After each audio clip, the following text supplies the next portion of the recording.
Pertama-tama kita mengucapkan puji syukur kehadirat Tuhan Yang Maha Kuasa karena kita diberikan kesehatan untuk bisa berkumpul di tempat ini dalam rangka tanam perdana di lokasi ini yang sudah cukup lama tidak ditanami.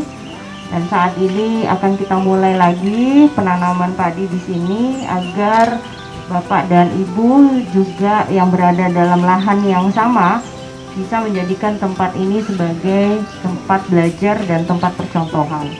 Oleh karena itu makanya nanti didampingi oleh Pemda Landak. Jadi Dinas Pertanian jadikan ini tempat untuk bisa menjadi tempat pembelajaran juga bagi para petani kita.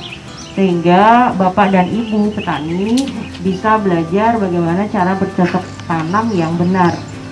Karena pertanian itu ada perkembangannya juga. Jadi bibit selalu ada yang baru, pupuk ada yang baru, teknik mengolah tanah juga terus berkembang karena orang melakukan penelitian. Jadi pertanian ini jangan dianggap hanya pekerjaan turun-temurun, tetapi juga harus mengikuti perkembangan zaman. Zaman sekarang cuaca susah diprediksi. Bagaimana cara memprediksinya? Maka PPL juga harus lihat yang namanya perkiraan cuaca. Orang sudah pintar Bapak Ibu, sudah bisa hitung. Sekarang musim hujan, berikutnya nanti akan ada kemarau. Kemarau berapa lama kira-kira? Walaupun tidak tepat 100% karena kita bukan Tuhan ya, tetapi semua itu sekarang ada ilmunya.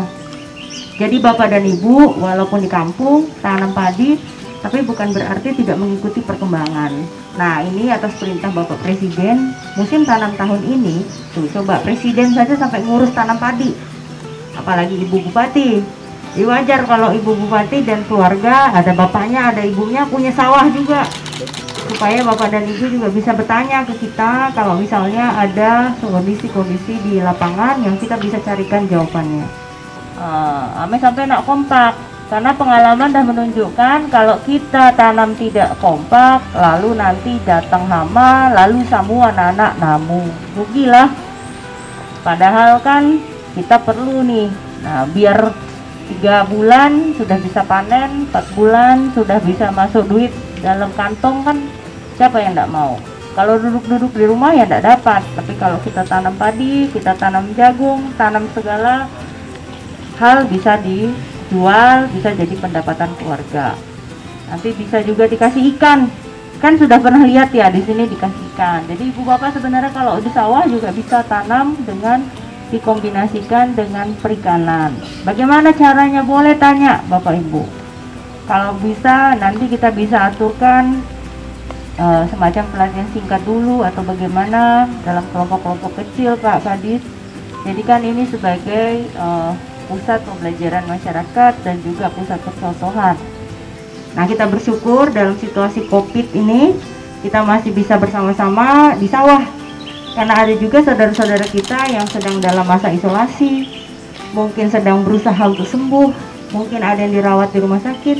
Nah kita bersyukur kita masih sehat, maka kesehatan ini kita jaga dan kesehatan ini kita manfaatkan untuk tetap bekerja. Ambil lalu baik maluas dari rumah, gajah-gajahnya, baik aku, Kak Uma, ada corona Kak Luas. Nah, jangan juga lalu nak makan. Nah, saya mari makan. Pemerintah tidak mampu. Oleh karena itu Ibu Bapak tetap bekerja, tapi Ibu Bapak harus tahu bagaimana caranya supaya tetap sehat. Yang pertama, jangan dulu ngumpul-ngumpul. Nah, ibu-ibu jangan dulu ngerojak sore-sore, jangan dulu kumpul-kumpul bikin ini bikin itu. Selesai kerja pulang. Nah, bapak-bapak ame dulu berdudukan ke warung kopi. Lakak Kak Uma, lakak badanam pulang.